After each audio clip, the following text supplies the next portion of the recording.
Egaa akkuma beekamu jijjiirraa maallaqaa karaa itobilaakmaarket.com yookaan gabaa gurraachaa yookaan awwaalaa isa jedhamuun guyyaa hundayyuu biyyoota 20 qabadhee dhufa. Guyyaa har'aarree akkasuma biyyoota 20 qabadheen dhufee jira jechuudha. Akkasumas karaa baankiitiin guyyaa hundayyuu karaa baankiitiin illee qabadhee dhufaa jechuudha. Baankii immoo qaqqajareen qabadhee dhufaa. Akkuma beekamu guyyaa kalee baankii Oromiyaattiin qabadhee dhufee guyyaa har'aa immoo baankii idda shaniin qabadhee dhufee jira jechuudha. Baankii idda shaniin biyyoota 6 qabadhee dhufee jira jechuudha. Gabaabumatti karaa itobilaakmaarket.com yookaan gabaa gurraachaan biyyoota 20 karaa baankiitiin immoo baankota keessa immoo baankii idda shaniin biyyoota 6 qabadhee dhufee jira jechuudha. Hordoftoota kabajamtoota maamiloota koo nagaa waaqayyoo isin dagandee nagaan waaqayyoo manaa fi kallattii jirtanitti isiniif haa ta'u. Warroon mana kanaaf haaraa taatan noora manni kun mana keessanii chaanala kana sabiskiraayib sheer laayik gochuun gara maatii keenyatti dabalamaa isiniin jenna. Warroon mana kanaaf immoo maatii taatan sheer laayik gochuun viidiyoo kana hanga dhumaatti caqasaa yookaan dhageeffadhaa isiniin jenna. Guyyaa har'aa immoo jechaadha karaa itobilaakmaarket.com yookaan gabaa gurraachaa yookaan awwaalaadhaan biyyoonni hundumtuu qannasanii jiru jechuudha. Fakkeenya biyyoota 20 qabadhee dhufe biyyoonni 20 ani qabadhee dhufe kunu biyyoonni hundi isaaniiyyuu qannasanii jiru jechuudha. Saantiba 2 saantiba 3 birrii 1 birrii 2 kan qannasee jira jechuudha. Gabaabumatti guyyaa har'aa qannasee jira karaa itobilaakmaarket.com yookaan gabaa gurraachanii jechaadha. Guyyaa kalee immoo dabalee jira kan jiru viidiyoo kalee keessatti hojjedheen ture. Guyyaa kalee dabalee jira jechuudha. Viidiyoo kalee keessatti irra hojjedhee guyyaa kalee dabalee guyyaa har'aa immoo qannasee jira jechuudha. Dhugaa baay'ee qannasee jira jechuudha. Baay'ee qannasee jira jechuudha. Baankiidhaan wal qixxaachuu kee jechuudha. Salphumatti baankiin immoo baay'ee dabalaa jira jechuudha. Samoona kan itobilaakmaarket qannasaa jira. Baankiin immoo dabalaa jira jechuudha. Dhugaa baankii fi itobilaakmaarket wal bira ga'uu ga'ee jira jechuudha. Xiqquma hanqatee wal bira ga'uu ga'ee jechuudha. Itobilaakmaarket immoo qannasaa jira. Baankiin immoo dabalaa jira jechuudha. Egaa akkuma beekamu kanan qabadhee dhufe kanneen akka Ameerikaan doolaarii, Kanaadaan doolaarii, Awustiraaliyaa doolaarii, Ooman rihaala, Duubaa dirhaama, Saawud Arabiyaa riyaala, Kuweet dinaara, Baareen dinaara, Joordaan dinaara, Chaayinaa yowaanii, Paawundi sterlingii, Yuuroo, Swiss firaankii, Koronnaa, Turkii liree fi kan kana fakkaatan qabadhee dhufee jira jechuudha. Akkasuma immoo karaa baankiitiin biyyoota 6 kanneen akka Ameerikaan doolaarii, Kanaadaan doolaarii, Duubaa dirhaama, Saawud Arabiyaa riyaala, Paawundi sterlingii, Yuuroon qabadhee dhufee jira jechuudha. Guyyaa har'aa immoo akkuma jedhe baankii idda shaniinan qabadhee dhufaa jechuudha. Qabadhee dhufee akkuma beekamu baankii qaqqajareen qabadhee dhufa. Itobilaakmaarket garuu guyyaa hundayyuu biyyoota 20 qabadhee dhufaa jechuudha. Baankiin akkuma jedhe yookaan torbanitti yookaan guyyaa 2 guyyaa 3tti yookaan qannasa yookaan dabalaa jechuudha. Garuu karaa itobilaakmaarket immoo guyyaa tokkotti yeroo 3-4 dabala yookaan qannasaa jechaadha. Dhaabbataa miti itobilaakmaarket sekenditti si'aatiitiin qaqqajaramaa jechuudha. Itobilaakmaarket akka baankii miti. Baankii akkuma jedhe guyyaa 3 guyyaa 4 torban tokkotti dabala yookaan qannasaa jechuudha. Dabalee sin dabalaa yoo qannase sin qannasaa jechuudha. Turuu danda'a. Akka itobilaakmaarketii miti jechuudha. Salphumatti Ameerikaa doolaara irraa hin ka'a jechuudha. Guyyaa hundayyuu Ameerikaa doolaara irraa hin ka'a. Guyyaa har'aarree Ameerikaa doolaara irraa hin ka'a jechuudha. Ameerikaa doolaariin tokko guyyaa har'aa karaa itobilaakmaarket.com yookaan gabaa gurraachaan birrii 100 fi birrii 60 fi saantiba 03 jechaadha. Akkasuma immoo Ameerikaa doolaariin tokko guyyaa har'aa karaa baankii idda shaniin birrii 100 fi birrii 41 fi saantiba 90. Kan itti aanu Kanaadaadha. Kanaadaa doolaariin tokko karaa itobilaakmaarket.com yookaan gabaa gurraachaan birrii 100 fi birrii 15 fi saantiba 85. Akkasuma immoo Kanaadaa doolaariin tokko karaa baankiitiin baankii idda shaniin birrii 92 fi saantiba 80. Awustiraaliyaa doolaariin tokko karaa itobilaakmaarket.com yookaan gabaa gurraachaan birrii 100 fi birrii 4 fi saantiba 37. Ooman rihaalli tokko karaa itobilaakmaarket.com yookaan gabaa gurraachaan birrii 4 fi birrii 15 fi saantiba 86.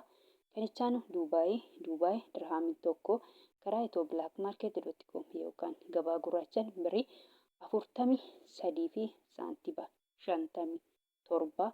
Akkasuma immoo Duubaay dirhaamiin tokko karaa baankiitiin baankii idda shaniin birrii 34 fi saantiba 96. Saawud Arabiyaa riyaalli tokko karaa itobilaakmaarket.com yookaan gabaa gurraachaan birrii 42 fi saantiba 61. Akkasuma immoo Saawud Arabiyaa Riyaalii karaa baankiitiin baankii dashaniin birrii 34 fi saantiba 23. Kuweet Dinaarri tokko karaa itobilaakmaarket.com yookaan gabaa gurraachaan birrii 500 fi birrii 22 fi saantiba 82.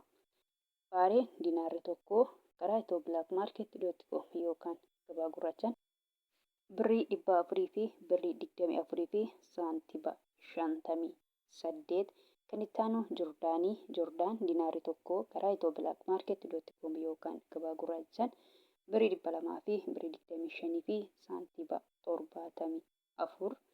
Chaayinaa Yuwaaniin tokko karaa itobilaakmaarket.com yookaan gabaa gurraachaan birrii 22 fi saantiba 41. Paawundi Sterlingiin tokko karaa itobilaakmaarket.com yookaan gabaa gurraachaan birrii 200 fi birrii 15 fi saantiba 02.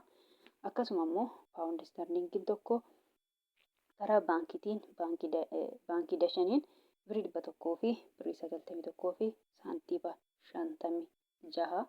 Kan itti aanu Yuuroodha.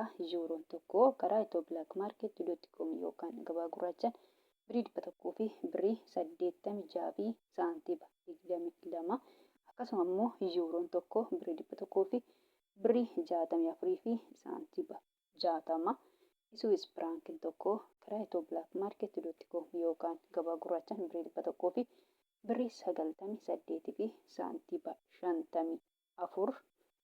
Kan itti aanu Koronaadha. Koronaa tokko karaa itobilaakmaarket.com yookaan gabaa gurraachaan birrii 16 fi saantiba 91. Turkii Liireen tokko karaa itobilaakmaarket.com yookaan gabaa gurraachaan birrii 3 fi saantiba 88. Ijipshaan Paawundii tokko karaa itobilaakmaarket.com yookaan gabaa gurraachaan birrii 3 fi saantiba 29. Yemen Riyaalii tokko karaa itobilaakmaarket.com yookaan gabaa gurraachaan 0 saantiba 66.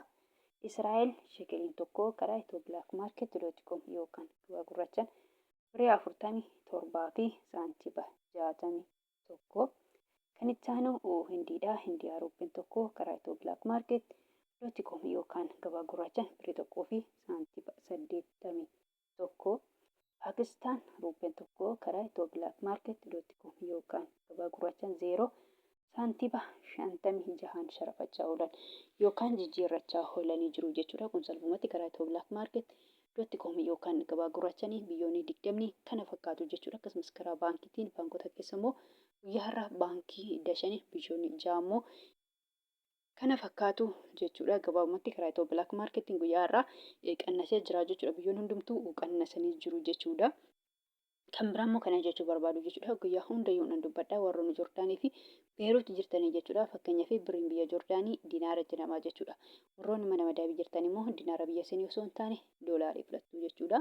Akkasumas Beeruut yookaan limneen irree birriin biyya sanii paawundii jedhama jechuudha. Paawundiin Beeruut immoo baay'ee xiqqoodha jechuudha. Paawundota keessa baay'ee xiqqoodha akka birrii Paakistaanii akka birrii Yemenii jechuudha. Fakkeenyaaf birrii Yemen baay'ee xiqqoodha jechuudha. Birrii Itoophiyaati gadi. Akkasuma birriin Paakistaanillee xiqqoodha jechuudha. Biroota keessa birroon Paakistaanii fi birrii Yemenii xiqqoodha jechuudha. Akkasuma birriin Beeruut yookaan limneenii paawundiin biyya sanii paawundoota keessaa baay'ee xiqqoodha jechuudha.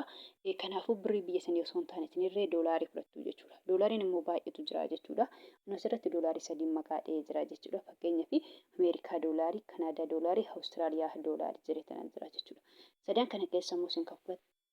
Sadan kana keessa immoo jechaadha isin kan fudhattan fakkeenyaaf inni 3 maqaa dha'e malee baay'eetu jiru jechuudha. Doolaariin akkuma jedhe baay'eetu jiru. Isin garuu isaan kana keessa Ameerikaa doolaarii fudhattu jechuudha. Warroonni Joordaanii fi Beeruut salphumatti Ameerikaa doolaarii fudhattu jechuudha. Doolaariin immoo baay'eetu jira. Doolaariin baay'ee jira akkuma paawundiin baay'een jiru doolaariin irree baay'eetu jira jechuudha. Isin garuu akkuma jedhe doolaroota keessa Ameerikaa doolaarii fudhattu jechuudha. Warroonni Joordaanii Beeruut keessattuu mana madabii jirtanii Ameerikaa doolaarii fudhattu jechuudha. Fakkeenyaaf karaa itobilaakmaarket.com yookaan gabaa gurraachaan Ameerikaan doolaariin tokko birrii 100 fi birrii 60 fi saantiba 03 jechuudha. Kanaan herreeggattuu kan saabbatu jechuudha. Warroonni Joordaanii fi Beeruutii jechuudha guyyaa har'aa yoo ergattanii jechuudha. Akkasuma immoo karaa baankiitiin immoo yoo ergattanii baankota keessa akkuma jedhe guyyaa har'aa baankii dashaniin yoo ergattanii immoo Ameerikaa doolaariin tokko guyyaa har'aa baankii liikida shaniin birrii 100 fi birrii 41 fi saantiima 90 jechuudha. Kanaan herreeggattu yookaan sassaabattu malee salphumatti birrii biyya sanaa hin ta'u jechuudha. Akkuma jedhe warroonni Beerut jirtanii paawundii biyya sanii miti. Warroonni Joordaan immoo dinaara biyya sanaa miti jechuudha. Egaa gabaabumatti viidiyoon kanarraa kana fakkaata. Viidiyoo birootiin galutti deemnutti nagaa ta'a.